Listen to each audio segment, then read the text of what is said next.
Bonjour à tous. Merci de participer à cette nouvelle session d'information organisée par le point de contact national de l'ERC. Donc, je m'appelle Caroline Angéli, je suis membre du point de contact national. Et avec Pascal Massiami, la coordinatrice du PCN, et Marie Gompel, nous allons donc animer cette session d'information sur les appels à projets POC des années civiles 2021 et 2022. Le programme de travail, on verra, porte la référence de l'année 2022. Alors, l'avant-propos habituel, merci de laisser vos micros et caméras coupés, sauf les personnes qui assureront les interventions. Pour poser les questions, vous aurez deux manières de les poser, soit au fil de l'eau à travers le chat, et Marie et Pascal y répondront soit directement, soit relayeront les questions auprès des intervenants.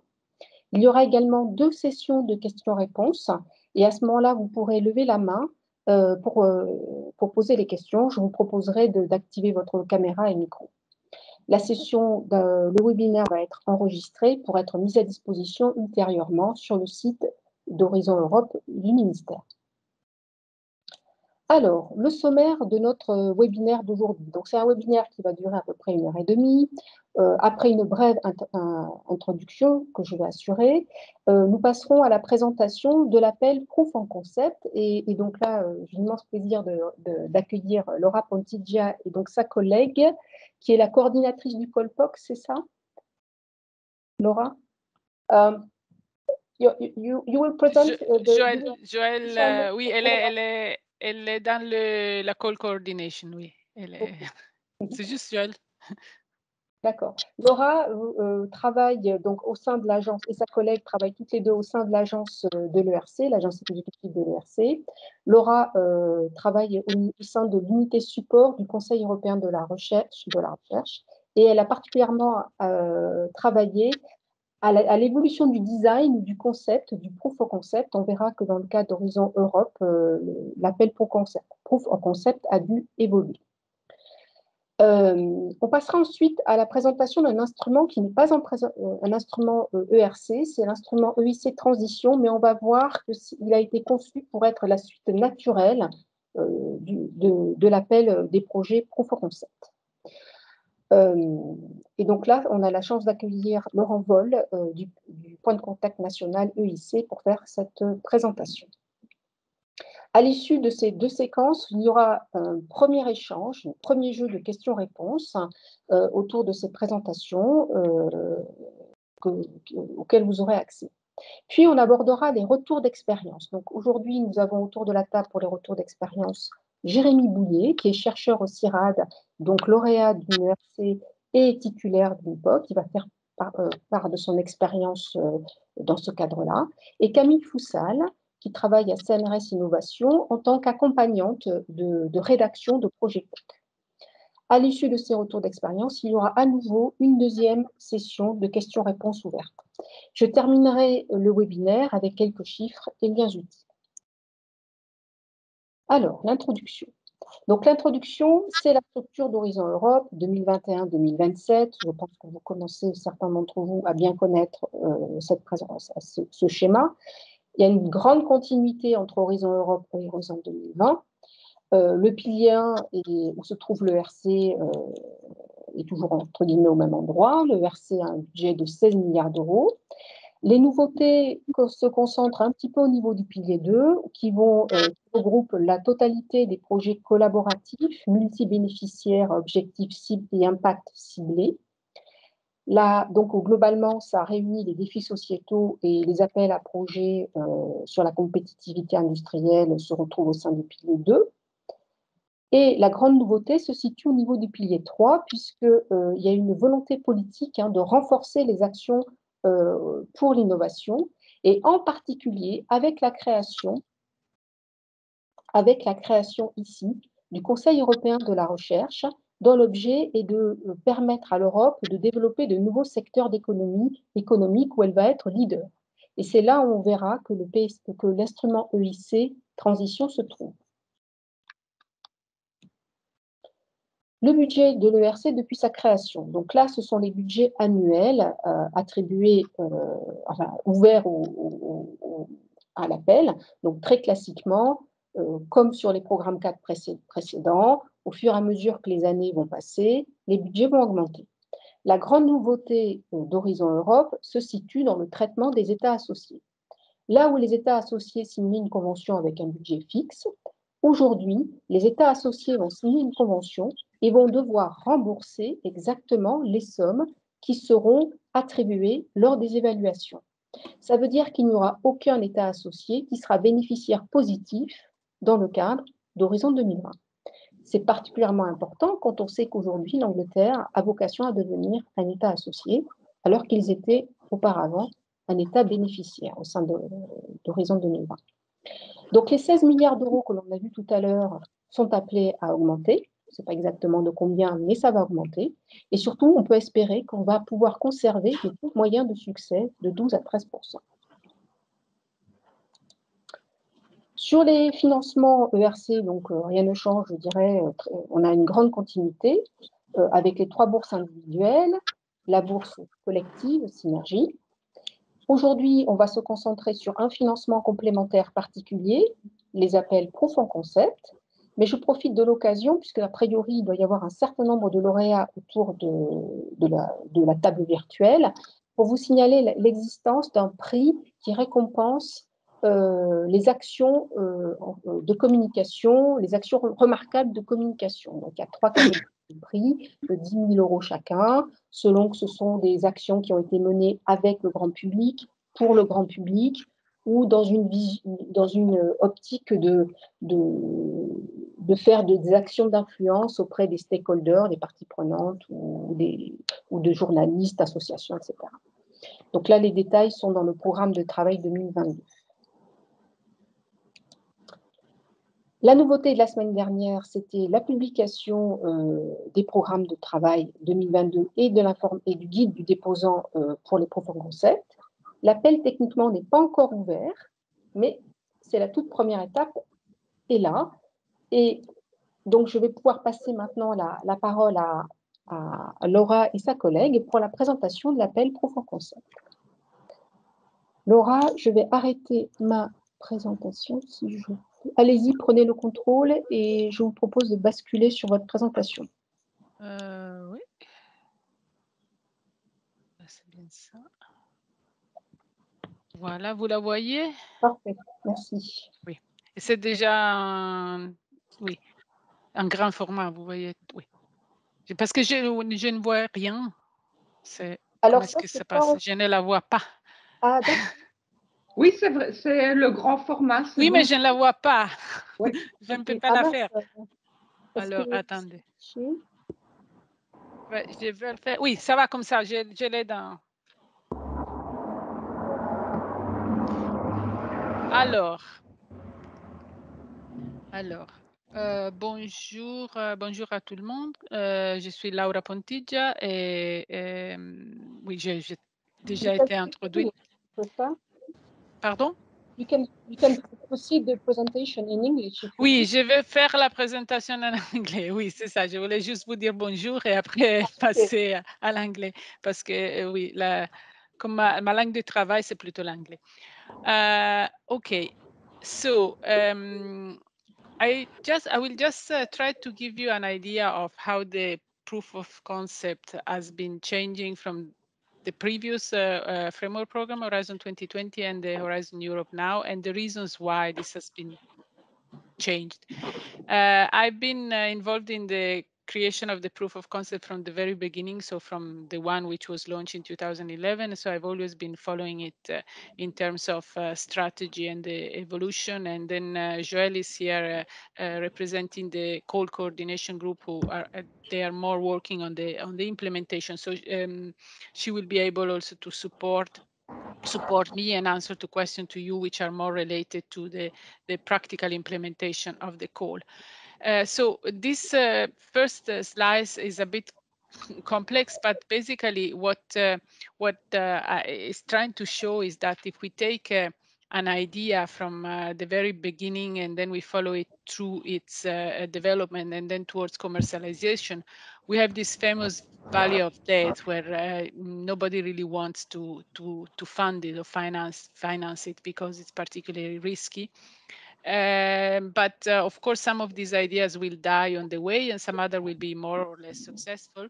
What I was trying to show here in this particular slide is who is funding this idea during its transition, this pathway from the idea creation to the commercialization. And well, we see in any case, there are a lot of feedbacks from one step to the other, and there are continuous feedback also to research and existing knowledge. I mean, this is to show that the innovation path is not linear. I mean, there are a lot of interactions and exchanges and feedbacks. But in terms of funding, we have placed the ERC Frontier Research at the very beginning and the proof of concept immediately after. And then, of course, there are many other funders that you know yourself. But what happened with Horizon Europe is something new, which has already been announced and explained briefly before. It's that suddenly there is a new kid in town, and that's the European Innovation Council. And the European Innovation Council has three types of funding. One is the Pathfinder, which is very similar to the proof of concept. So we are still quite at the level of idea screening and proof of concept, in fact. And then there is the accelerator, which is much more closer to scaling up, for example, an existing startup. So getting closer to the market, to commercialization. What happened even more new this year was the creation of the ERC Transition, which is this grant, which was actually initially created to accompany the results of Pathfinders to take them towards accelerator. But then we started a collaboration with the EIC during the year. We had both at operational level and also at the level of the Scientific Council, a lot of very interesting discussion and interactions with the EIC. And then it was clear that the transition could also be a transition not only from Pathfinder to accelerator, but also from ERC proof of concept to accelerator. So this is the first novelty that I would like you to keep in mind. The second, and this is okay, it's a slide which shows the three different funding schemes of the EIC. You can find it also on their homepage, but just to give you an idea, you really go from early stage to development and scale up with this transition in between. The second novelty is that in Horizon Europe, there has been a change in the legal basis which regards the ERC proof of concept. So in the Horizon Europe regulation, in the definition, one can read that ERC frontier research and then parentheses, including ERC proof of concept, means principal investigator-led research action hosted by ERC only, single or multiple beneficiaries. The point is that with this definition, the proof of concept is now included in the definition of ERC frontier research, which was not the case in the past. Being an ERC frontier research means that the only criterion to evaluate it is excellence, while in the past, the criterion for non-frontier research, therefore POC, which was not frontier research, were three: excellent, impact, and quality and efficiency on the implementation. So this is the second. So there is the transition, there is this change in the legal basis that defines POC as frontier research. And then finally, there is an analysis that the ERC has been making since when the POC was created. The POC was created in 2011, and the idea was that this granting would simply help the ERC grantees or the ERC ideas to go on the other side of the bridge of the value of debt. De facto, after 10 years, we can see that, yes, well, after receiving the proof of concept, the ideas are either falling under the bridge or are still at the very beginning. So we are still very much closer to idea creation, much on this side of the bridge than on the other. Of course, there are other cases which came out with marketable products with startups, but the majority is that after 10 years, the POC remains closer to idea generation than to innovation. And this was also seen in an empirical assessment of the ERC that we did already in 2017 when grantees are asked, how do you intend to use the additional developmental funding from the POC? many say we need further research activity, we need further development testing. So it's just a confirmation of this of the fact that the POC was very close to still close to research, if you want. So with these three things in mind, the new transition from the EIC, the change in the definition of POC, and the fact that we have been looking at 10 years of POC and seeing how much is still close to idea creation, the ERC Scientific Council started a reflection on how to take into account all these elements. For this reason, in 2011, the proof of concept was not in the work program. So it was frozen exactly because the Scientific Council has started this consideration, this thinking, this revisiting the POC. So now, last week, you have seen the work program has been published, and there is this new proof of concept.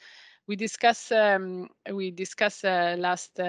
week with Catherine if it is a revolution, and then I said no, it's not a revolution, but I mean, it's presented in a different way. There are some small changes, and this will be clarified now, I hope. So the main thing is that there is a change in the objectives. In Horizon 2020, there was a sentence in the work program which said frontier research often generates unexpected or new opportunities for commercial or societal applications. And this was the justification for the POC. Now, so the POC was described as aiming at maximizing the value of ERC-funded research by funding further work to verify the innovation potential of the idea arising from ERC-funded projects. Now we talk about the fact that frontier research often generates radically new ideas which drive innovation and business inventiveness and tackle societal challenges. And the POC aim is to facilitate the exploration of the commercial and social innovation potential of the ERC-funded research. So to say the objective here is much less on the commercial and societal application, much less on verifying the innovation potential, and much more into the creation of ideas which have the potential of becoming innovation. So the idea is to explore how this idea can eventually in the future, maybe through other forms of funding, become at a point innovations. Also, the focus, therefore, is a bit different because in Horizon 2020, we were saying that the ERC proposal should include a clear description of how the proof of concept activities will lead to a commercial or social innovation. So here the focus was really on activities which at the end will come to something which is a commercial or social innovation. Now we are more looking at how the idea will eventually lead to an innovation. So it's more a description of the path from ideas towards a future innovation. And so in Horizon 2020, we were asking the applicants to outline the economic or societal impact expected from the project. Now this is not asked anymore. There's no need to outline the socioeconomical impact, but more to describe how the project will make progress on this path from a groundbreaking research towards innovation. And this is explained that it's also explained in the work program that this path from research to innovation may take different forms. It could be through patents, creation of spin-outs, licensing agreement, research contracts, research collaboration, consultancy agreement, informal advice, public engagement, policy reports and contribution to policy, and more. So all these are the path that should be described in an application. So all of this also means that we have changed the evaluation criteria, because as I said, now we go from the 3 evaluation criteria to excellence only.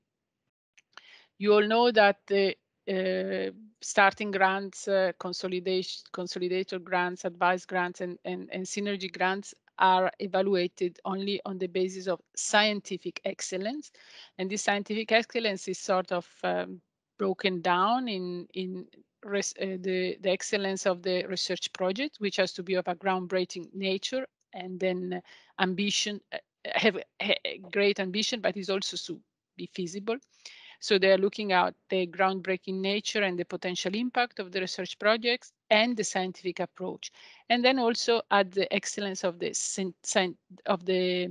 principal investigator.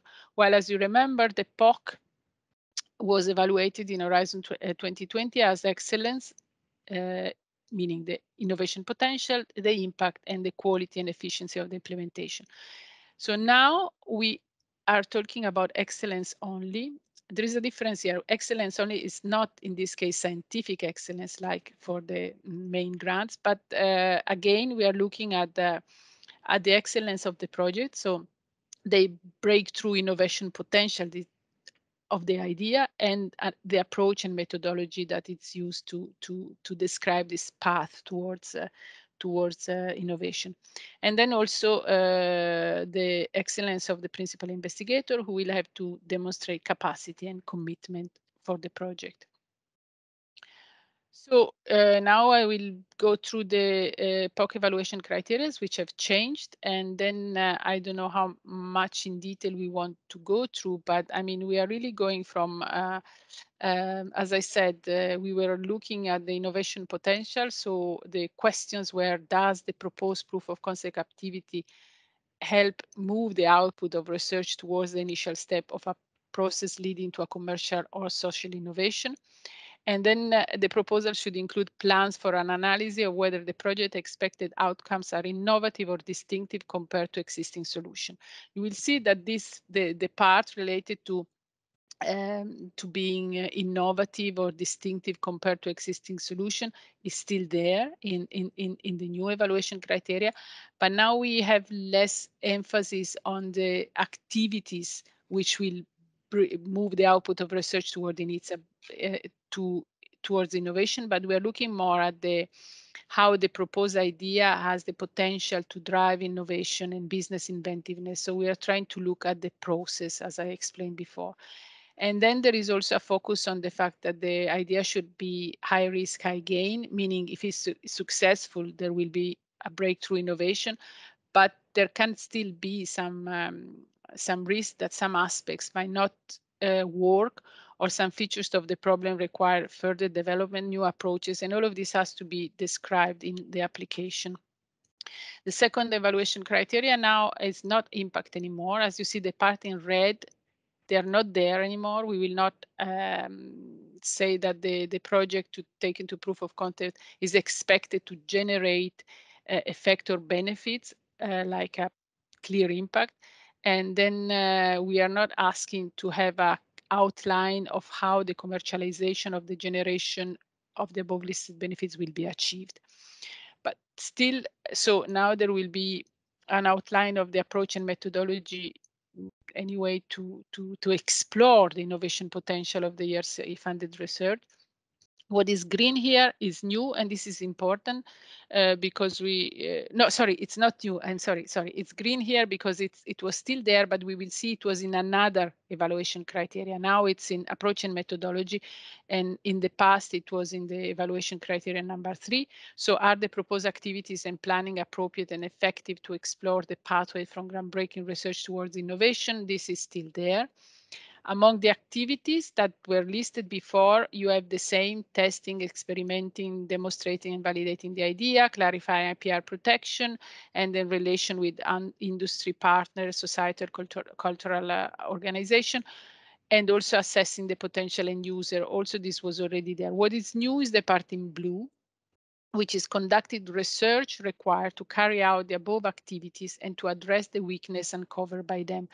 This is important because in the past, you would never, in the proof of concept, in the past, you were supposed to do some work going in the direction of taking an idea towards commercialization.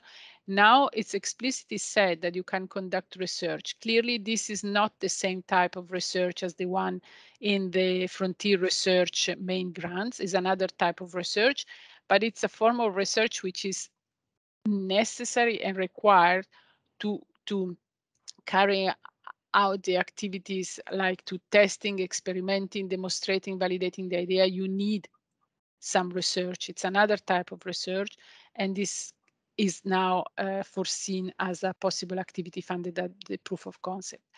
And then the last, also in green, you see that are the proposed timescales and resources adequate and properly justified, and will the activity be conducted by a person well qualified for the purpose? This was already there, and you can see it was in criterion 3, where we did have this the reasonable and accepted plan of activity, the fact that there should be a sound project management plan, that the activities have to be conducted by person well qualified, and that the resources described in the proposal are appropriate for the implementation of the project. So now this has been moved to the other criterion, but it's still there. Finally, what is new? It's does the PI demonstrate the ability to conduct the management of the project, the consolidation of information and data needed to take strategic decision and implement the proposed plan? We know that often in the proof of concept, the activities can be, for example, subcontracted, or there can be people hired specifically to do, I don't know, like market analysis or other things like that. But still, the PI is the one who keeps the management of the project, the one who will consolidate the information and will take the strategic decision.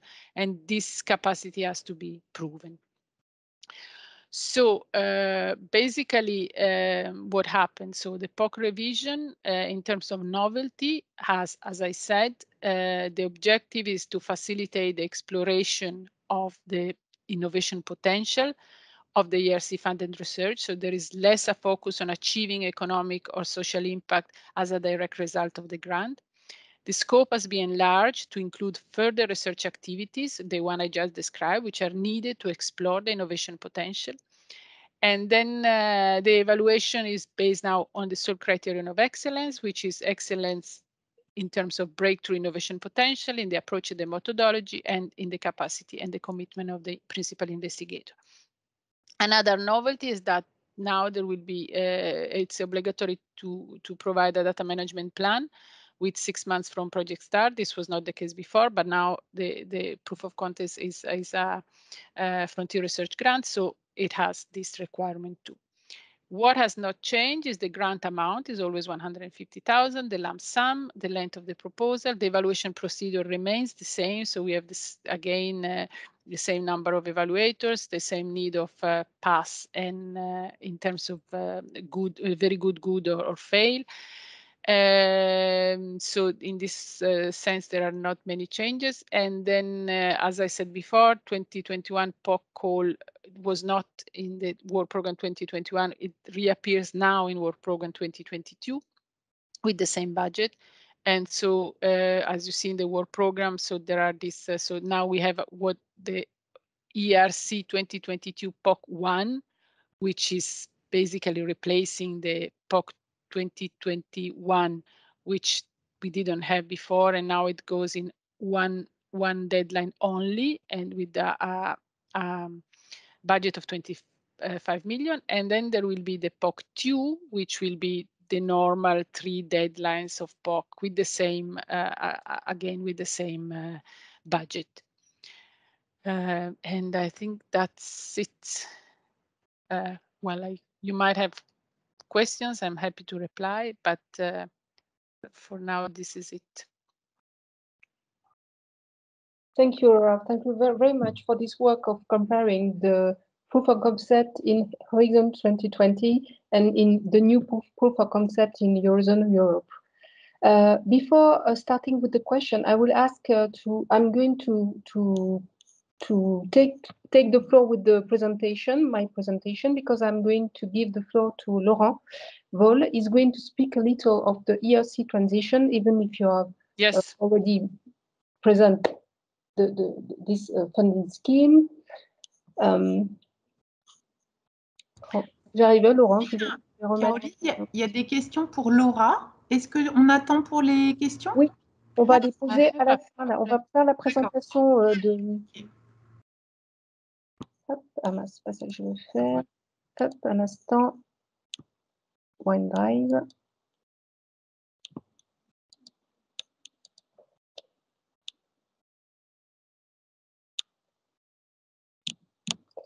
Je vais prendre.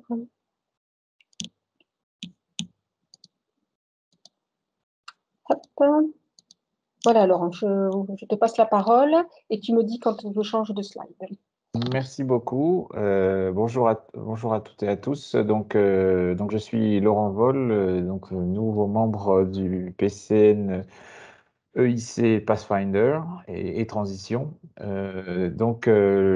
Laura est revenue un peu en détail sur cette fameuse vallée de la mort de l'idée de la commercialisation qui existait et pour lequel l'instrument transition a été créé. Alors peut-être un peu plus en détail pourquoi Horizon Europe contient ce qu'on appelle le Conseil européen d'innovation ou European Innovation Council en anglais.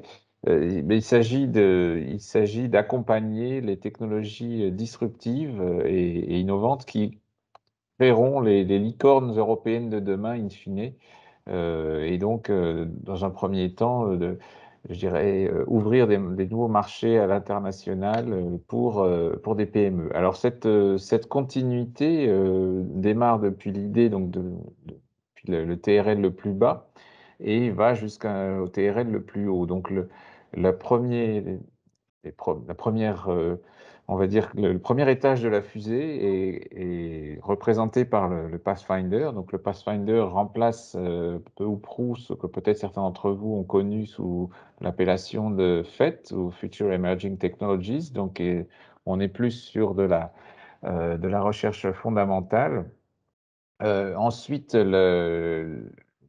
l'accélérateur reprend d'une manière un peu différente ce que certains ont pu connaître, qui s'appelait l'instrument PME, mais avec aujourd'hui beaucoup plus une volonté d'accélérer ces PME sur les marchés en intervenant non seulement au travers de subventions, comme dans la plupart je dirais, de l'implication et de l'intervention d'Horizon Europe, mais aussi, et c'est nouveau, sous forme d'equity, c'est-à-dire de prise de participation de la puissance publique, Commission européenne. Et puis, entre les deux, donc pour combler cette fameuse vallée de la mort, un instrument qui s'appelle Transition. Alors, cet instrument Transition, aujourd'hui, il se veut être vraiment la transition entre des projets, je dirais, qui sont à la fin du TRL 3 ou au début du TRL 4, hein, pour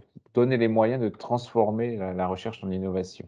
Donc, l'instrument transition, aujourd'hui, est réservé aux projets, on va le voir dans le slide suivant, mais j'y reviendrai, hein, je ne vais pas y passer tout de suite, est réservé à des projets qui ont déjà été accompagnés par l'Europe sur les 3 premiers TRL.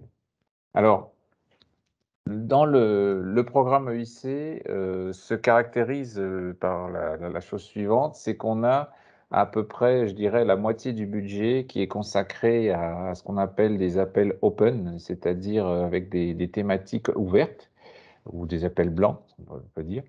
Et l'autre moitié du budget, ou enfin, c'est pas tout à fait la moitié, ça dépend un peu des instruments, est consacré à des défis, des challenges, donc des appels thématiques qui permettent de répondre.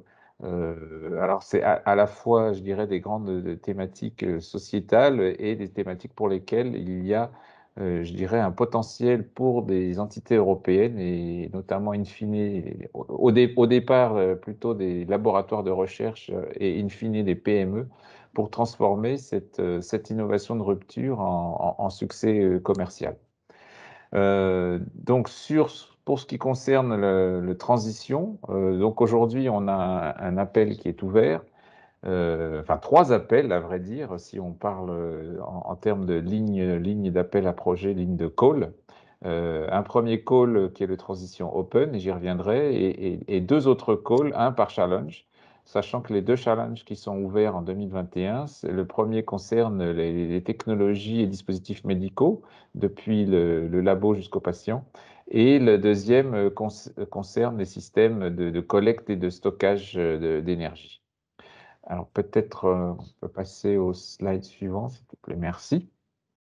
Alors, l'EIC Transition, comme l'a indiqué Laura lors de sa présentation, c'est vraiment, l'objectif, c'est de donner les moyens à des équipes de recherche de transformer ces résultats en innovation. Donc, c'est passer de la preuve de concept, alors que cette preuve de concept soit amenée au travers d'un projet Pathfinder ou d'un projet ERC-POC, d'où l'importance de vous mentionner cette possibilité aujourd'hui dans le cadre de ce webinaire. Ça permet de passer de la preuve de concept à des démonstrations probantes de la technologie dans son environnement d'application. Alors, ça concerne bien sûr la maturation de la technologie, mais je dirais presque surtout, alors ne voyez pas que je ne veux pas souligner ça comme étant le principal aspect, mais c'est peut-être souvent un aspect qui est mal perçu au départ, c'est le concept commercial.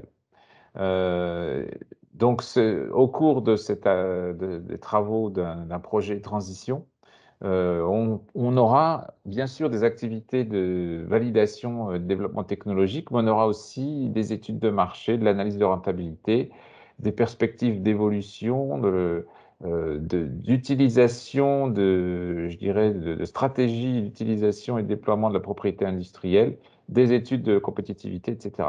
L'idée, c'est de préparer à la mise sur le marché. Et alors, laquelle mise sur le marché, ce que je n'ai peut-être pas précisé tout à l'heure, même s'il y a un continuum entre ces trois instruments de l'EIC, on n'est pas obligé de suivre, je dirais, les trois étapes. C'est-à-dire qu'on peut entrer dans une transition, alors on verra dans quelles conditions, l'entrée dans une transition est un petit peu restreinte à certaines conditions que je vais exposer dans le prochain slide, et on n'est pas obligé d'aller sur un accélérateur à l'issue d'une phase de transition.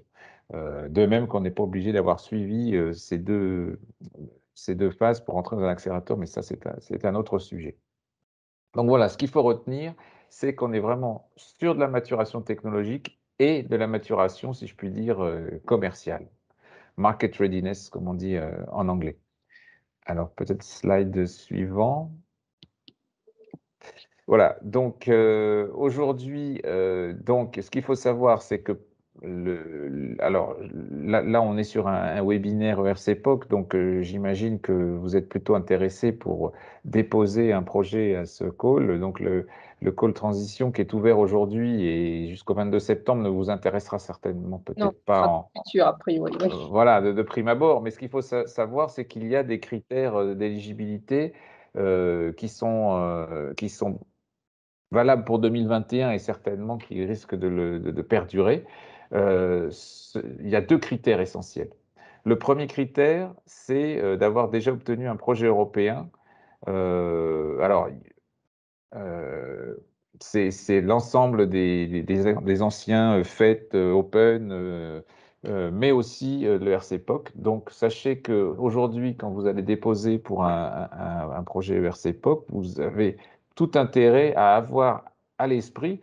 La présentation de Laura a montré les différences entre l'approche Horizon Europe et l'approche Horizon 2020, et on voit bien que l'approche Horizon Europe est encore plus orientée vers cette finalité d'une commercialisation et d'une croissance sur le marché. Et donc, vous avez tout intérêt, me semble-t-il, lorsque vous répondrez au call ERC-POC, à avoir dans l'idée, même si ce n'est pas une obligation, le futur, et ce futur peut être d'aller sur un appel transition. Deuxième critère d'éligibilité, c'est que le projet initial auquel vous avez participé avant d'aller sur une transition, il doit être fini depuis maximum 24 mois ou commencer depuis au moins 12 mois. Ça veut dire quoi? Ça veut dire qu'on peut imaginer que vous ayez suffisamment avancé dans votre ERC-POC d'ici, alors on ne va pas dire d'ici un an parce qu'il faut le temps que vous déposiez, que votre ERC-POC commence, mais je dirais 12 mois. 12 à 15 mois, mettons, après le démarrage de ce projet ERC-POC, on peut imaginer que vous ayez déjà atteint des résultats suffisamment tangibles pour être transformé en démonstrateur et avec des études de marché en parallèle dans le cadre d'un appel transition. C'est possible. À l'inverse, si vous avez déjà par le passé été lauréat d'un ERC-POC et que ce sujet de transition vous intéresse, sachez qu'il faut que le projet ne soit pas terminé depuis plus de 24 mois. C'est-à-dire que concrètement, il faut que votre projet ne soit pas terminé avant le 21 septembre 2019. Si votre projet est terminé depuis plus tôt que le 22 septembre 2019, vous n'êtes pas éligible. Alors, ça c'est pour ceux parmi vous qui auraient déjà participé à l'URCEPOC et qui auraient des résultats qu'ils souhaiteraient faire maturer un peu plus. Mais pour ceux qui vont aujourd'hui, et c'est plutôt le but de ce webinaire, je pense comprendre, ont l'intention de déposer un URCEPOC, sachez que, ben voilà, faut avoir à l'esprit que soit vous avez déjà des premiers résultats au bout de 12-15 mois et vous pouvez déjà commencer à aller sur une transition, soit ça sera pour une étape ultérieure, mais à ce moment-là, ayez en tête qu'il ne faut pas laisser plus de 24 mois, même je dirais 24 mois. Ça veut dire qu'il faut, dès la fin du projet, commencer à s'atteler au futur sur un appel de transition, si c'est ce vers quoi vous voulez aller. Alors, comment peut-on déposer un projet EIC Transition quand on vient d'un ERCEPOC? Alors là, ce que je vais vous dire est assez important parce que on va voir qu'il y a des petites subtilités qui nous ont déjà été, pas mal de questions qu'on a déjà eues en tant que PCN sur ça. La commission aujourd'hui propose deux possibilités. Soit être monobénéficiaire, et j'y reviendrai, soit un dépôt dans un cadre multibénéficiaire, c'est-à-dire un petit consortium, un petit projet collaboratif de 2 à 5 entités légales indépendantes. Alors, on peut commencer à 2, mais dans ce cas-là, il faut bien entendu que les 2 entités proviennent de 2 États membres ou États associés à l'Union, non pas l'Union européenne, États membres de l'Union européenne ou États associés à Horizon Europe. Je fais une toute petite parenthèse parce qu'elle nous est revenue assez fréquemment dans les questionnements, le cas de la Suisse. Le cas de la Suisse avec lesquels la Suisse est un pays proche géographiquement, proche de nous, français aussi par la langue parfois, même si souvent la langue de travail avec les Suisses y compris est en anglais. Mais bon, on sait qu'il y a comment dirais-je, des liens académiques forts. Et du coup, on peut être tenté de travailler, et à raison, en partenariat avec des entités suisses. Alors sachez qu'aujourd'hui, à l'heure où je vous parle, la Suisse n'est pas un État associé d'Horizon Europe et n'est pas en voie de l'être à court terme. Bon, comme toutes les parties sont pragmatiques, je pense qu'on arrivera certainement à un accord, et encore ça n'engage que moi ce que je dis là, d'ici la au cours de la programmation Horizon Europe. Mais sachez qu'aujourd'hui, la Suisse n'est pas un État associé, bien sûr, c'est pas un État membre, on le sait tous, mais c'est pas non plus un État associé d'Horizon Europe, comme peut l'être le Royaume-Uni. Et donc, la Suisse est un État tiers. Donc, aujourd'hui, la Confédération helvétique, si vous me permettez ce tout petit aparté, la Confédération helvétique dit à ces entités, je vous soutiendrai, mais sachez que vis-à-vis de l'Europe, ça ne rentre pas dans les fameux critères des pays, des 2 pays différents à minima. Voilà. Il en va de même si votre consortium est de 3, 4 ou 5. Là, vous devez avoir au moins, c'est la règle des fameux 3 et 3, donc au moins 3 États indépendants, 3 États différents, pardon, soit membres de l'UE, soit associés, la Suisse ne rentrant pas dans ce décompte. Donc, ça veut dire que vous pouvez travailler avec un partenaire suisse, mais il faut que vous ayez au moins ce minimum de pays différents avec les autres membres du consortium. Je referme la parenthèse. Alors, je reviens sur le cas du monobénéficiaire, parce que nous avons eu plusieurs cas qui nous ont été rapportés ou des questions qui se sont posées d'un ERCEPOC qui a été monté et mené par une équipe académique et une PME. Et auquel cas, la logique aurait voulu que cette PME et cette équipe académique du même pays continuent dans l'étape transition. Alors, vous voyez que ce n'est pas possible.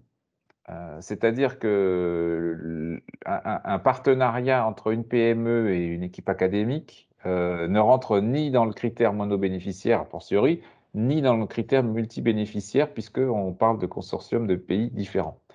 Pourtant, c'est des cas qui existent. Aujourd'hui, je vous avoue humblement qu'on n'a pas la solution complète, mais il semblerait que ça puisse se régler avec alors dans le cas où c'est une PME qui est déjà bien établie, une participation de la PME aux transitions et une intervention de l'équipe académique au titre des in-kind contributions. Mais c'est quelque chose sur lequel, je vous avoue, nous avons des discussions et avec le PCN juridique et avec l'EIC, enfin les équipes de l'EIC à l'ISMEA, donc l'agence exécutive EIC, parce que les choses sont, ce cas de figure qui risque de se représenter n'est pas encore complètement figé. Alors, pourquoi je dis ça? C'est parce que comme monobénéficiaires peuvent se présenter soit une PME, puisque vous avez vu qu'in fine, l'objectif est d'aller commercialiser ou préparer la commercialisation de cette innovation, de ces résultats de la recherche, hein, qui deviennent une innovation et qui deviennent un produit ou un procédé commercialisé. Soit ça peut être un organisme de recherche qui a comme objectif de sortir cette innovation, alors soit sous la forme de la création d'une spin-off, généralement c'est ça, mais in fine, on va arriver après sur l'étape d'accélération où là, ça ne sera ouvert qu'à des PME. Mais dans la phase de transition, on peut admettre qu'il n'y ait pas encore l'entité industrielle ou commerciale qu'est la PME qui soit créée et que ce soit porté par l'organisme de recherche qui va poursuivre et à des visées in fine de créer une PME. Mais c'est pas, la PME peut être créée après le transition. Laurent, juste, je vous laisse 1 ou 2 minutes parce qu'après, il faut passer aux questions. On a un timing qui est un peu serré, excusez-moi. Eh bien, j'en termine quasiment là, hein, en fait. J'en avais terminé. Donc, simplement pour dire que c'est un dossier qui fait donc une partie scientifique de 25 pages à 4 à déposer, que ces projets, généralement, ont une durée de 36 à 48 mois, avec un financement autour de 2,5 millions d'euros. On peut aller au-delà si c'est justifié. Alors, ça se justifie notamment dans des... je pense à des sujets autour de la santé où il peut y avoir des coûts assez élevés par exemple, d'études précliniques et autres. Mais on est généralement plutôt autour des 2,5 millions d'euros. Et on a une évaluation en 2 étapes. Et ça, c'est important et je vais accélérer rapidement vous le dire. Une évaluation de la proposition donc par des évaluateurs. Et ensuite, c'est peut-être un peu différent de d'autres dispositifs, un entretien avec un jury. Bon. Voilà. Pour les raconter, ça va aller. Et simplement, donc simplement pour vous dire que le format de l'entretien n'est pas complètement défini, donc c'est assez ouvert, contrairement peut-être à d'autres dispositifs comme l'accélérateur où il est assez figé. Et dernière chose, pour vous dire aussi que je dirais les entreprises qui bénéficient de ce dispositif, enfin qui seraient évaluées avec une bonne note, mais pas suffisamment pour recevoir un financement, peuvent se voir allouer ce qu'on appelle un saut d'excellence, qui leur permet d'être fléchés vers d'autres dispositifs de financement en priorité. Voilà ce que j'avais à dire. Désolé d'avoir été un peu long, mais j'ai essayé de brosser d'anticiper les questions qu'on pouvait avoir également. Merci. Okay, justement, merci beaucoup Laurent. On va passer aux questions. Je vais arrêter la présentation. Hop. Donc, merci beaucoup à Joël de répondre en ligne directement aux questions qui ont été posées sur le chat. Est-ce que parmi donc les personnes qui sont présentes, oui, il y a des personnes qui veulent prendre la parole et poser des questions. Caroline, il y avait eu quelqu'un qui avait levé la main à l'issue de la présentation de Laura, qui est Kat Shaona, qui peut donc allumer sa caméra. Voilà. Bonjour, allez-y. Oui, merci vous deux pour la présentation. Je peux peut-être poser ma question en anglais. Okay. No problem. Okay, perfect. So I have a question for Laura regarding the ERC POC and eligibility criteria, because in the past, and I assume it's the same for this new call and new format, it was only eligible for people with the starting grant or the consolidated or advanced grant. And in the past, I think it was eligible for people who their grant had ended within the 12-month period It was a bit complicated, I You think. know, it's either running or ended 12 months before. So it's So is it 12 months before exactly, or is it 12 months before the calendar year start of the call? Does that make sense? it's the okay. calendar year now. It's your second, sorry, I was muted. Yes, it's your second guess. The calendar year it's now, 12 yes. months before the First, yeah. January of 2022 for the second POC. Okay. Okay. Okay. But now in this particular case, when we have the POC 1 and POC 2, the eligibility is different, as Joel put down in the written part. But it's still well, one is 12 months before the beginning of 2021 for the first one, and 12 months before the beginning of 2022 for the second one, basically. Okay. Yes. And your question that the other colleague was asking is the eligibility doesn't relate at all on the results of your previous POC. Yeah, but Joel, I think the question there was not much on the eligibility, but on the fact that normally in 1 year, you can apply only to one of the 3 deadlines, and you cannot apply to the second or the third one if you fail.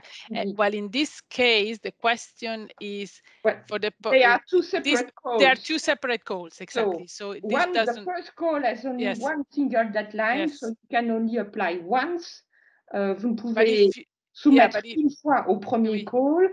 Par contre, pour le deuxième call, là, il y a 3 deadlines et vous ne pouvez soumettre qu'à l'une de ces 3 deadlines. Yes, but if you failed in the POC 2021, you can still apply in 2022 because there are 2 providing your if you are eligible, yes, but there are 2 different calls, yes. Si, est-ce que je peux juste intervenir très brièvement pour mettre les choses très très claires? Moi, j'ai effectivement bien compris que le POC 2002-1 est en fait un POC 2021. Pardon, le POC 2022-1, c'est en fait un POC 2021. Oui. Donc, il faut le considérer comme un POC 2021. Oui. Il n'existait pas dans le Work Program, vous voyez. 2021 n'existe pas. Donc, on ne peut pas l'appeler POC 2021. Mais de facto, oui, c'est ça. Mais du coup, le 1er janvier de référence est celui qui aurait été de 2021. Donc, comme ça, je pense que c'est la manière de bien différencier les deux, en fait. Oui. Très bien résumé, merci. Merci.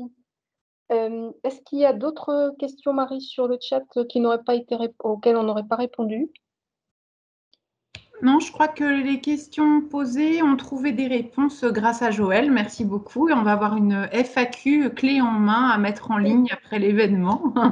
C'est parfait. Je vais également publier sous peu une liste de FAQ sur l'IRC website et le Funding Intended Portal. Donc, bientôt, vous pourriez aussi aller jeter un œil.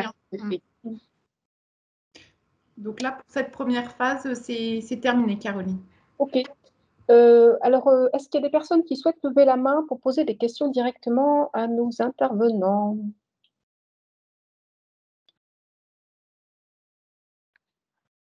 Alors, peut-être... Ah, non, pour amorcer des questions, Pascal, tu as des questions?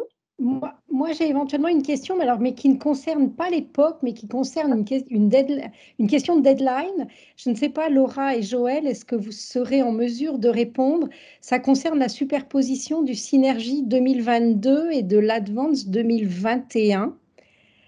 Parce que des gens peuvent candidater en Advance 2021 et candidater en Synergie 2022, puisque les 2 calls ne sont pas sur le même programme de travail.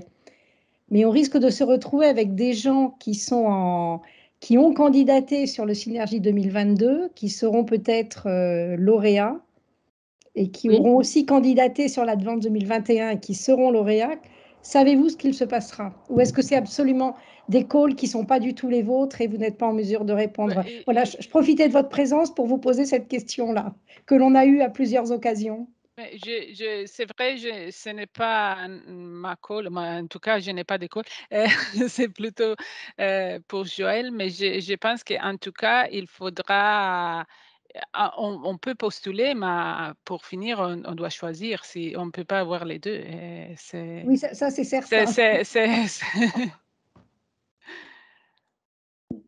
Bon, mais Joël, peut-être qu'à la fin, on pourra, parce que c'est hors d'époque, hein, donc… Oui, je vais vérifier, mais de toute façon, vous pouvez, quoi qu'il en soit, quand même adresser votre question directement à la mailbox ERC. Oui, non, mais on le fera.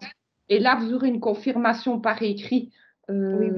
Non, mais merci bien. C'est ça, parce que les questions vont également bientôt être publiées, et ce genre de questions pour Synergy 2022, vu que le call est également ouvert. Et incessamment sous peu, l'information sera disponible. D'accord, merci bien. Alors, je vois une question. Attends. There is another question. I think maybe it's for you, Laura. From Harry Soko. Qui peut peut-être allumer sa caméra et son micro s'il veut poser la question lui-même. Oui, bien sûr. Bonjour, merci beaucoup pour le webinaire. Oui, la question, c'est que je peux poser en anglais si vous voulez. C'est is it possible for an academic, of course, who got an ERC funding, to apply for a POC grant with an industrial collaboration? You mean a collaboration or a host institution? Because collaboration, normally the POC is not collaborative. They could, of course, apply with a host institution, which is industrial, yes, of course. They don't, How can it, for example, in my case, I am an academic working in a university and also hospitals. How can I apply with an industrial partner as a host institution? Is it possible? Yeah, because you could. We have cases where proof of concept are actually applied with a host institution, which is, for example, a startup or an SME. The host institution can be industrial. It can be. There's no concern. Yes. You have to have a letter of the host institution, which is confirming that they are hosting you, but. I wonder, Harry, does this industrial, this company will recruit you, will appoint you? No, that's the thing, yeah. So it won't be the host institution in this case? No, okay. Yeah, no, that was my point, actually. Yeah. So, for example, in my case, I have, we are currently patenting some discoveries from the ERC project, and a company is obviously interested, and so one of the possibility, but they think it's too early for them. So one of the possibility would be to get more data in a POC project. But if I well understand, I cannot. Cannot be a collaborative project. No, with, no. Okay. Thank you. But if you cannot have the company in the project, you can insert letters from Yes, that's true. In that case, yes, you have already a letter of intent of the company which is interested in the results of the project. Yes, okay. Very much. Okay. If you say that in the application, then if you say that you already have a letter or an agreement with them, then you have to provide proof of that. But yes. Sure. Yeah. Now, last 2 years ago, we didn't ask for letters of intent of support, but now it is requested in the submission to provide such letters and upload them in the annexes. Yeah, if you mention it. You have some. If this applies to your project. Yes. Thank you very much. You're welcome. Is there another question for Laura or Joël or Laurent? Maybe I'm going to ask a question. Last question. Marie? Non, c'était pour te dire qu'il n'y avait pas d'autres questions dans le chat et que je ne voyais pas de main levée. Maybe a last question before starting with the les retours d'expérience. I forgot the English name for that. Concerning the person who will evaluate the proposal, does the profile of the evaluators will remain as they were in Horizon 2020? Yes. Yes, they are the same evaluators, the same, I mean, not the same evaluators, but the same type of evaluators. We haven't changed much. This is discussions that, yeah, we have had sometimes with the Scientific Council if we should change the profile, but this is an ongoing discussion, but so far, no changes. Okay, thank you very much. On va passer au retour d'expérience. Alors, Camille Foussal de CNRS Innovation m'a fait part d'une contrainte horaire. Et donc, au lieu de commencer par la présentation de Jérémy, on va commencer avec la présentation, le retour d'expérience de Camille. Donc, Camille travaille à CNRS Innovation et elle accompagne les chercheurs, enfin, les gens de son équipe. Elle est directrice du pôle projet à CNRS Innovation. Et donc, elle accompagne les chercheurs à la fois dans leur démarche de participation au POC, on va voir le rôle que peut avoir une structure de valorisation par rapport à ça, puis dans la rédaction du projet lui-même pour les parties non scientifiques. Camille, je vous passe la parole. Bonjour à tous, je m'excuse pour cette contrainte et d'avoir interverti. J'espère que j'ai pas retenu le nom du chercheur, mais ne m'en voudra pas trop de lui prendre sa place. Voilà, je suis désolée pour ça. Est-ce que vous voyez mon écran? Oui. Super. Donc, je vais vous présenter en quelques mots l'accompagnement que CNRS Innovation propose aux chercheurs CNRS lauréats d'une ERC. Donc, je vais d'abord présenter CNRS Innovation et puis ensuite, en quelques slides, vous présenter des cas concrets de questions auxquelles on a répondu en accompagnant les porteurs et les lauréats ERC. Voilà, on va changer de slide. Si, voilà. Alors, CNRS Innovation est la filiale nationale de valorisation du CNRS. Nos actionnaires sont donc CNRS et BPI France. On est plus de 60 experts qui accompagnons les chercheurs dans leurs projets de valorisation, du dépôt de brevets, logiciels, enfin, propriété intellectuelle au sens large du terme, jusqu'à la négociation de licence. Et donc, voilà, on a un peu plus de 1500 familles de brevets. On négocie 80 contrats d'exploitation par an et on rentre pour le compte du CNRS au capital de certaines startups issues du CNRS. Nos grandes missions, en fait, voilà, c'est tout le long de la chaîne, hein, c'est avec nos partenaires régionaux, les SPV, voilà, d'accompagner des résultats de recherche faits par les chercheurs dans les CNRS jusqu'à l'accompagnement jusqu'à la mise en place d'un contrat de licence pour transférer les résultats et que les résultats issus des laboratoires arrivent sur le marché. Je fais très vite, je pourrais répondre à des questions s'il y en a. Depuis 2017, on accompagne les porteurs CNRS lauréats ERC dans leurs ERC POC. Alors, je vais revenir en détail sur des exemples concrets sur les questions que nous adressons, mais la façon dont ça fonctionne, donc déjà, on accompagne évidemment que les porteurs CNRS, puisqu'on est la filiale de valorisation du CNRS. Et donc, vous avez une équipe dédiée qui vous accompagne et qui vous suit en étroite collaboration avec les relais régionaux que sont les SPV. Et nous devenons donc du coup partenaires du projet. On est partie tierce liée. Et on peut vous aider dans la rédaction du projet. On intervient généralement en relecture. Et puis, on réalise des work packages qui sont dédiés à la création d'une roadmap de valorisation et à construire le projet de valorisation avec les porteurs lauréats ERC.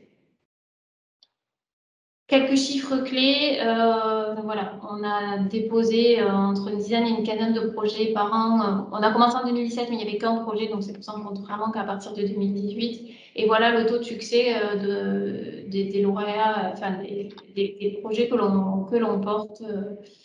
Et l'année dernière, on a aussi participé à un FET Open Launchpad que nous n'avons pas eu. Pour les chiffres clés. Et Évidemment, cette année, comme le call vient de s'ouvrir et la deadline est il n'y aura qu'un call en 2021, comme vous l'avez tous compris, on n'a pas de stats pour 2027. Alors, je souhaitais juste vous parler de quelques projets, pas tous. Évidemment, l'idée n'est pas de rentrer dans les détails scientifiques de ce que développe le chercheur, mais plus de rentrer dans les détails de questions que les porteurs lauréats ERC se posent et qu'on se pose du coup collectivement dans le cadre de leur projet ERC POC et pour lequel nous, on a essayé d'apporter des réponses. Et je vous ai mis un petit peu la façon dont nous, on avait répondu, qui font donc l'objet de vos paquets dédiés dans le travail de l'ERC. Donc voilà, il y a le projet SANSA de M. Rondelet, qui était un projet qui pouvait avoir plusieurs applications dans des marchés extrêmement différents. Et donc, en fait, l'idée, c'était déjà de faire un bilan concurrentiel en faisant une analyse basée sur les brevets déjà publiés pour essayer de voir quels pourraient être les utilisateurs de sa technologie et essayer d'évaluer un petit peu l'étude d'opportunité marché via une cartographie brevet et via aussi des interviews d'acteurs. Vous verrez que ce sont nos deux outils principaux pour essayer d'aller répondre à ce genre de questions. Fabien Ferrage, qui est donc aussi ici à Paris, pour le coup, lui, il développait une plateforme de test et il cherchait des utilisateurs à convaincre. Et donc, dans un premier temps, on a réalisé un benchmark concurrentiel. Alors ça, on l'a même, puisqu'il a eu son ERC POC, on a obtenu le ERC POC au bout du deuxième passage. Et donc, ce benchmark concurrentiel a permis d'étayer la réponse, en fait, pour positionner sa plateforme de test par rapport à ce qui existait déjà, montrer qu'effectivement, elle permettait de faire des tests qui n'étaient pas possibles de faire à l'heure d'aujourd'hui.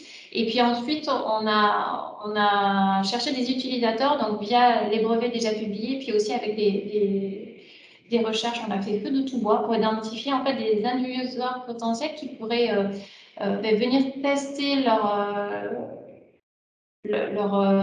leur composé sur ça. C'est une plateforme, c'est plutôt en chimie, hein, Monsieur Ferrage, pour venir tester ces composés et donc évangéliser un petit peu la communauté à ce que pouvait permettre de faire cette plateforme test. Ensuite, un autre exemple qui est en cours dans le giron de Caroline, qui est celui de Yann Mérès, qui développe un nouveau procédé de mesure de chiralité. Et là, la question vraiment, c'était de se dire, c'est un environnement qui est assez concurrentiel. Donc, quels sont les avantages concurrentiels de la technologie que Yann Mérès développe? Quelles sont les technologies concurrentes? Comment est-ce qu'on peut aussi renforcer sa propriété intellectuelle? Et donc là, on a mené des interviews d'utilisateurs. Donc, c'est pareil. Cette technologie-là s'applique, c'est souvent le cas à ce stade-là, s'applique à beaucoup de marchés. Et donc, l'idée, c'était de se dire quels sont les marchés pour lesquels le besoin est le plus fort, où ça pourrait être le plus pertinent, où c'est plus facile de mettre en œuvre, où il y a le moins de contraintes réglementaires, par exemple. Et puis, sur les technologies concurrentes, c'est un secteur qui bouge beaucoup. Et donc, en fait, on fait une veille régulière dans les brevets qui sont publiés à l'échelle mondiale pour voir s'il y a des technologies qui pourraient être concurrentes. Voilà, il y a une création de start-up potentielle en cours. Donc voilà, on vient aider aux réflexions sur ces aspects-là. Le troisième ou quatrième, je ne sais plus où j'en suis, exemple, c'est celui de M. Jean Bouillet au Couturier, qui est plutôt un exemple qui pourrait être plutôt issu des sciences humaines et sociales, où là, il y a quand même pareil, beaucoup de marchés, il y a 4 marchés pour l'instant qui sont identifiés, donc voilà, comment les adresser, ils ont tous des problématiques très différentes. Ils souhaitent mettre en place des tests c'est un logiciel, donc pour améliorer ce logiciel. Et donc, voilà, comment solliciter ces communautés. Et puis, voilà, quelle est la valeur. L'idée aussi, il y a aussi une idée de création de start-up. Et ce qui était difficile à l'échelle du labo à faire et qui est l'objet de l'ERC-POC, c'est d'essayer de pouvoir quantifier, de définir des KPI clairs et objectifs pour essayer de quantifier quelle était l'amélioration pour chaque marché d'utiliser son logiciel. Ensuite, le projet de Madame Lortois qui souhaitait se rapprocher de consortiums européens déjà existants, notamment le flagship Human Brain Project, dans lequel forcément nous on avait des liens, enfin forcément en tout cas nous on avait des liens et donc on lui a permis de se mettre en contact pour voilà. L'idée c'était vraiment de faire du réseautage et de lui permettre d'avoir un retour. Idem, c'est un logiciel. Et puis ensuite, voilà, mener des interviews d'acteurs qui ont été importantes pour ce logiciel-là, puisque finalement, ils ont permis de recentrer un petit peu le travail sur des cas d'usage et sur des besoins utilisateurs plus précis et d'éviter de se lancer dans des développements qui étaient longs et qui finalement apparaissaient secondaires suite à ces interviews d'acteurs. Voilà. Comme il s'agissait d'un logiciel, on a aussi travaillé la brevetabilité de toute cette partie-là qui est toujours un peu compliquée quand on parle de développement de logiciel. Donc voilà, en quelques exemples, j'ai essayé de vous brosser un petit peu les questions auxquelles on répond classiquement, qui sont relistées là. Hein. Mais effectivement, généralement, notre action à vos côtés, enfin à côté des porteurs CNRS, c'est de brosser l'environnement concurrentiel, essayer d'évaluer les risques de propriété intellectuelle, essayer d'identifier la meilleure stratégie de valorisation avec lister les applications possibles, essayer de les hiérarchiser en évaluant le marchand correspondant. Et puis, beaucoup aussi, la question des utilisateurs finaux qui revient souvent. On essaie beaucoup d'interviewer voilà, des potentiels utilisateurs pour essayer de mieux prendre en compte leurs contraintes dans les développements de la technologie, les développements scientifiques qui sont faits au laboratoire. Donc, c'est vraiment un dialogue très intéressant qu'on porte avec chacun de nos... Ça, c'était juste modestement sur notre... vous avez vu, hein, on a peut-être une vingtaine, je crois, ou peut-être un peu plus maintenant, de lauréats ERC qu'on a accompagnés dans leur démarche de l'ERC-POC. Donc, voilà les grands enseignements qu'on a tirés de notre expérience, de cette petite expérience-là. C'est que pour nous, ce sont des financements très spécifiques, centrés sur la valorisation et la pré-commercialisation. Donc, effectivement, mettre les liens avec le secteur industriel, il me semble que c'est un atout. Montrer qu'on a une vision de la concurrence, il me semble que c'est un atout. On n'est pas obligé d'avoir toutes les réponses au moment du dépôt, mais en tout cas, montrer dans la réponse, dans le plan de travail, qu'on va s'attacher à répondre à ces questions-là, ça nous semble très important. Et il nous semble qu'être accompagner les porteurs, les principaux investigateurs dans leur réalisation par une structure de valorisation nous semble rendre plus crédible le projet, puisqu'on a des bons taux de succès. Donc voilà, donc si vous êtes lauréat ERC et que vous souhaitez vous lancer dans une ERC-POC, n'hésitez pas à nous contacter. Je vous ai mis là le point de contact Sophie Goulon. Je n'ai pas mis le mien puisque je quitte CNRS Innovation dans quelques jours. Et donc, je vous ai mis en contact auprès desquels vous aurez une réponse et une orientation. Caroline, votre micro est coupé. Voilà, je remets le micro. Oui, pour les lauréats qui ne sont pas CNRS, ils ont des aides équivalentes au sein de leur structure de valorisation, soit de leurs établissements, soit au niveau territorial. Aujourd'hui, il y a quand même un bon maillage en termes d'accompagnement pour la valorisation. Est-ce qu'il y a des questions pour Camille avant qu'elle s'en aille?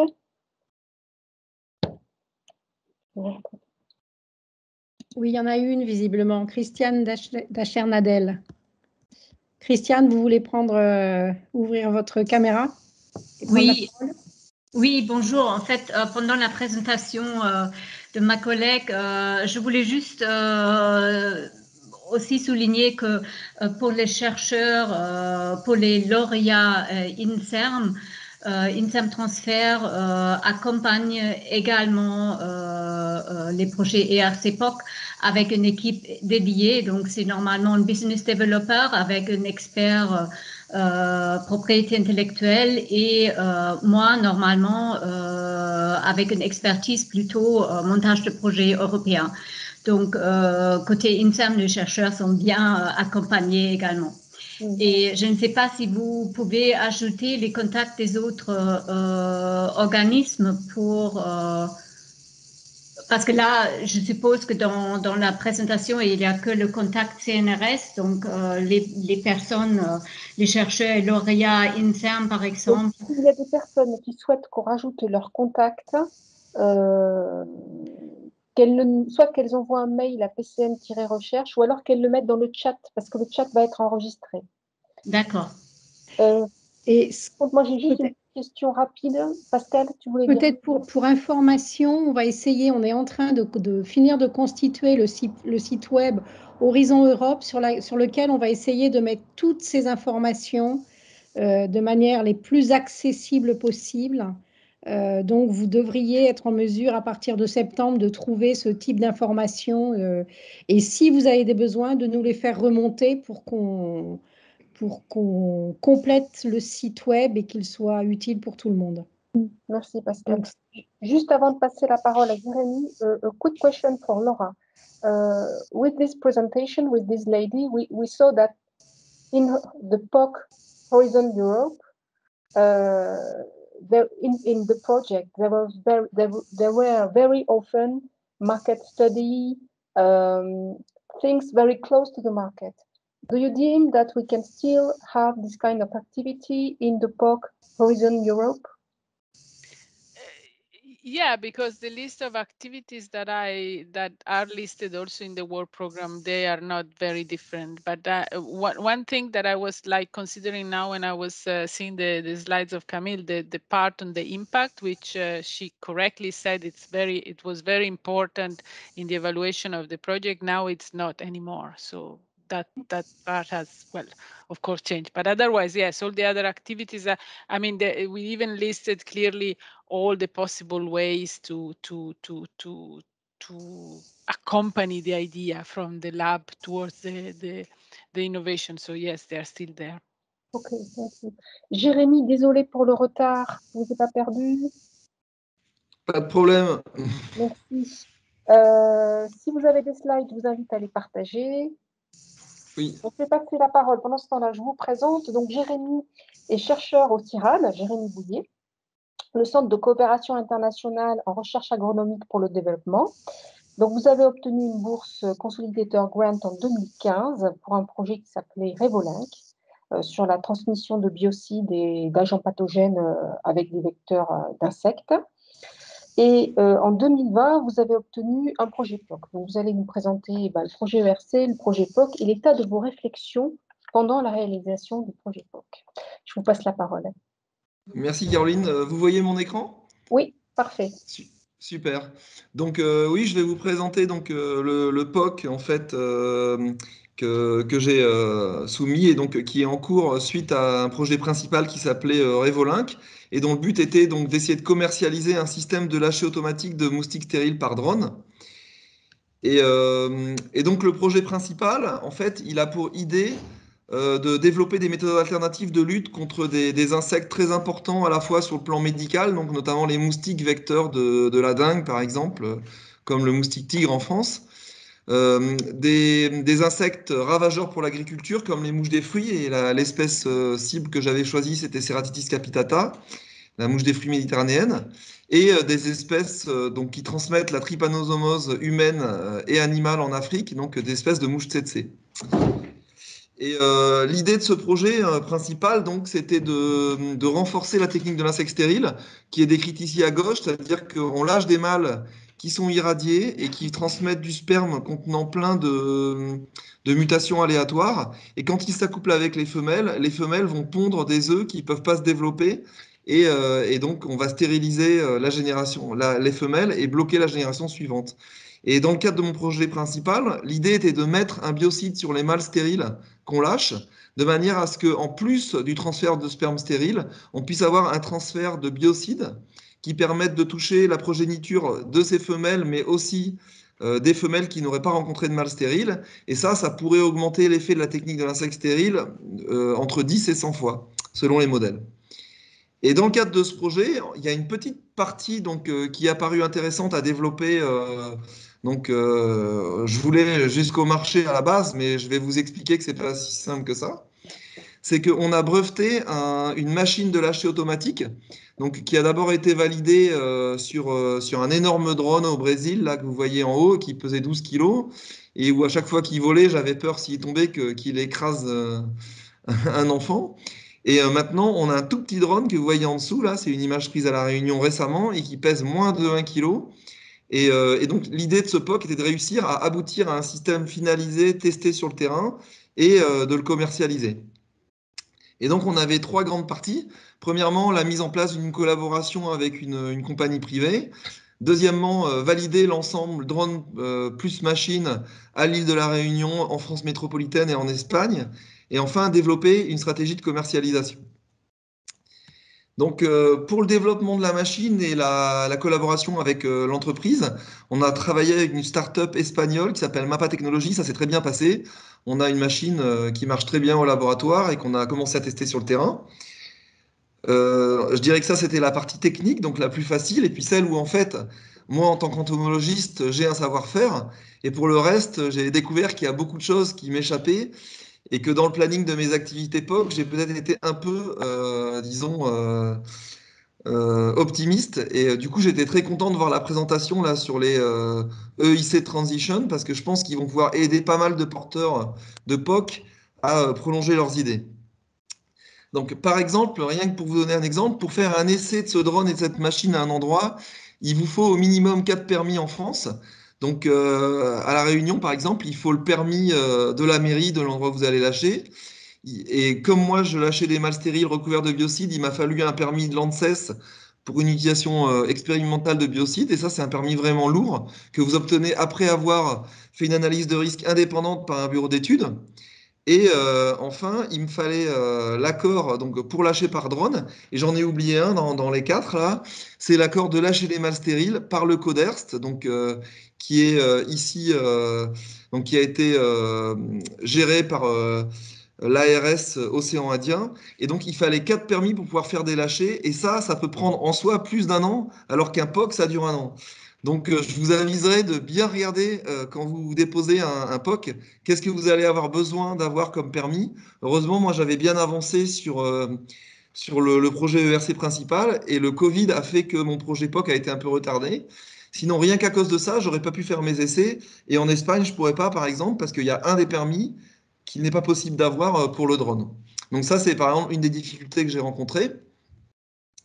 Ensuite, donc, j'ai quand même réussi à faire des lâchers qui ont bien fonctionné à La Réunion, mais j'ai eu quelques problèmes techniques avec le drone qui m'ont poussé avec l'entreprise privée à proposer certains changements et améliorations pour qu'il fonctionne encore mieux.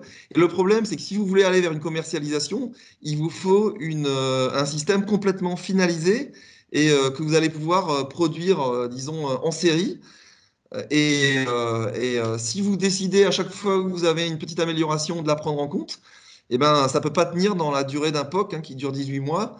Et du coup, ça, c'est un autre problème qui fait que rien que la durée d'un POC, ça me semble être un peu court pour aller de l'idée à la commercialisation. Et donc, dans la stratégie de commercialisation elle-même, j'ai rencontré d'autres problèmes. Donc, par exemple, initialement, j'avais fait un brevet mondial, enfin un brevet français, puis un brevet mondial pour protéger la technologie. Et on s'est rendu compte que le projet mondial, il allait arriver à terme et qu'il fallait le protéger dans certains pays.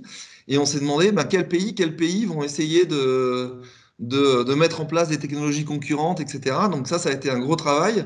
Heureusement, j'ai été accompagné par la cellule Valo du CIRAD, qui a fait un peu le travail de la cellule innovation du CNRS qu'on vient de voir. Et on a identifié un certain nombre de pays, mais ça a des coûts monstrueux. Par exemple, pour protéger un brevet dans ce nombre de pays-là, ça peut coûter jusqu'à 90 000 €. C'est aussi à prendre en compte parce que quand on voit que les financements POC Donc, c'est 150 000 euros. Enfin, 90 000 euros en comparaison, c'est énorme. Donc, il faut aussi tenir compte de ces coûts potentiels sur la propriété intellectuelle. Pour l'étude de marché, ben, par exemple, quand on a déposé le POC, je me suis rendu compte que l'entreprise qui ferait cette étude de marché devrait remplir 8 délivrables éthiques. Et ça, par exemple, ça a fait que j'ai dû changer d'entreprise qui va collaborer avec nous, notamment parce qu'on doit gérer des données personnelles. Et c'est le genre de choses que je ne connaissais pas bien et que j'ai donc découvert à l'occasion du POC et qui m'a aussi retardé. Et enfin, que si je veux commercialiser ce drone en Europe, ben, je vais devoir l'enregistrer pour qu'il ait un marquage CE. Et ça, c'est une procédure en soi dont le coût dépasse très largement le financement que j'ai eu dans le cadre de mon POC. Et donc, il m'empêchera d'arriver jusqu'à ce niveau-là à la fin de mon POC, même si je réussis à démontrer sur le terrain que la machine qu'on a développée fonctionne parfaitement. Voilà, donc je voulais partager un peu mon expérience. J'espère que ça vous a intéressé. Si vous avez des questions, n'hésitez pas. Alors, juste une question, Jérémy, parce que tout à l'heure, il y avait une question pour Laura d'une personne qui se demandait comment intégrer une collaboration avec une entreprise. Donc, vous l'avez fait. Ça a été sous quelle modalité, la collaboration avec l'entreprise espagnole? Ben moi, j'ai mis une lettre de support de l'entreprise espagnole, comme quoi ils étaient intéressés par le brevet et qu'ils étaient prêts à collaborer avec moi pendant le POC. D'accord. Voilà. Et on est en discussion avec eux pour leur confier une licence sur le système. Voilà. Il y a d'autres questions pour Jérémy, peut-être sur la conception de son projet, la rédaction ou d'autres aspects que vous souhaiterez voir abordés? Parce qu'on est enfin, on va déborder un petit peu. Oui, Laura, peut-être. Si je peux, non, je voulais juste dire que ça, c'est très intéressant pour moi de voir que c'est confirmé ce que je viens de dire, que l'époque est vraiment encore, c'est 150 000 euros, 12 mois pour découvrir tout ce que vous avez découvert. Et après, il y aura, espérons, un transition de l'ESC qui peut faire le reste du travail ou qui peut vous aider à faire le reste du travail. Moi, je suis tout à fait d'accord. C'est l'impression que j'ai eue quand j'ai écouté les deux présentations et c'était net, quoi. C'est exactement l'impression que j'avais quand vous avez présenté. Et si j'ai bien compris, parce que je voulais vous poser une question aussi, finalement, le nouveau format du POC, on se recentre plus vers la recherche et on s'éloigne encore plus du marché. Et donc, on augmente encore la vallée de la mort. Donc, heureusement qu'il y a l'EIC Transition entre les deux, quoi. Oui, mais en effet, vous avez vu que le POC ne vous porte pas de l'autre côté de la vallée de la mort. C'est une confirmation qu'on a besoin d'autres moyens, de plus de temps, de plus d'aide, parce que il y a aussi besoin, oui, de l'aide qui n'est pas seulement une question d'argent, c'est aussi une question de faire des analyses, d'apprendre des choses que vous ne connaissez pas, comme vous avez dit. Et là, il y a ici, offre aussi des services de ce type-là. Et pour des budgets bien plus conséquents. Hein. Parce que finalement, l'époque, entre guillemets, ça n'est que 150 000 euros. Donc, on ne peut pas faire tout avec 150 000 euros. Alors que sur l'EIC Transition, bon, après, il faut l'obtenir, hein, bien évidemment, on est sur des budgets bien plus conséquents. Oui, oui, parce que c'est 2,5 millions. Ça fait une différence. Oui. Est-ce qu'il y a des questions sur le chat ou des personnes qui souhaiteraient prendre la parole? Hop. Marie, peut-être? Non, je notais qu'il n'y avait pas de questions. Je trouve que c'était très... Merci beaucoup, Jérémy. Instructif. Merci beaucoup pour ce témoignage. On compte sur vous pour avoir nos apéros tranquilles sans les moustiques. Avec plaisir, merci. Alors, je vais reprendre brièvement la présentation.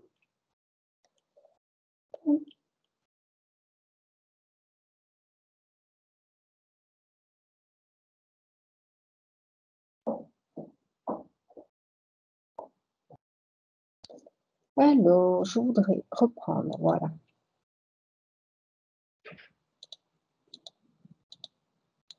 Alors, sur les chiffres, comme vous aurez les présentations, hein, la présentation. Je pense que Laura, est-ce qu'on pourra aussi avoir votre présentation? Merci beaucoup. Ici, sur ce slide, ce que je voudrais attirer votre attention, c'est que les années où il y a 3 ouvertures d'appel, donc ce sera à partir de 2022, on va avoir ces 3 cut-off lines. Le taux de succès est systématiquement bon, enfin le meilleur taux de succès est systématiquement sur la première deadline et moins bon sur la dernière deadline. C'est simplement dû au fait qu'il y a plus de partenaires, enfin de lauréats qui postulent sur la 3e année que sur la première. Donc stratégiquement, ça peut être intéressant si vous avez la possibilité de candidater sur la première deadline du call pour pouvoir avoir un plus grand taux de succès. Quelques liens utiles. Alors, le site de l'ERC, évidemment, avec un certain nombre d'informations sur tous les appels. Hein. Je pense que vous avez sans doute l'habitude d'aller faire des tours sur le site de l'ERC.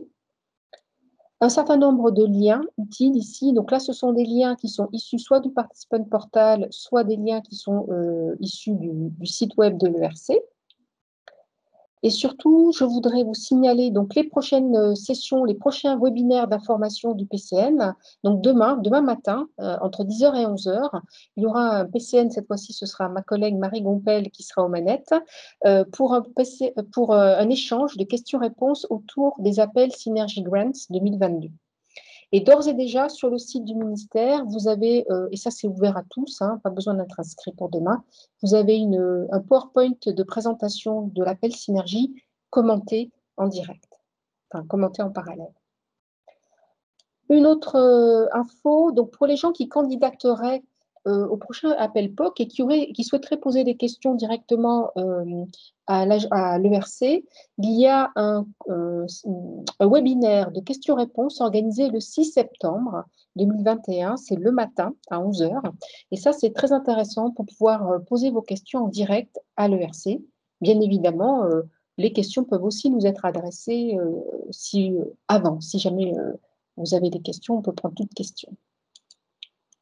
Donc, j'arrive à ma conclusion. Le point de contact national, hein, donc son rôle, donc il a des activités d'information, comme c'est l'organisation de ces webinaires, une activité également de diffusion d'actualité, donc soit à travers le site Horizon Europe et les pages du PCN, à travers les mails qui sont envoyés au réseau des relais, et aussi aujourd'hui à travers les sites LinkedIn et Twitter.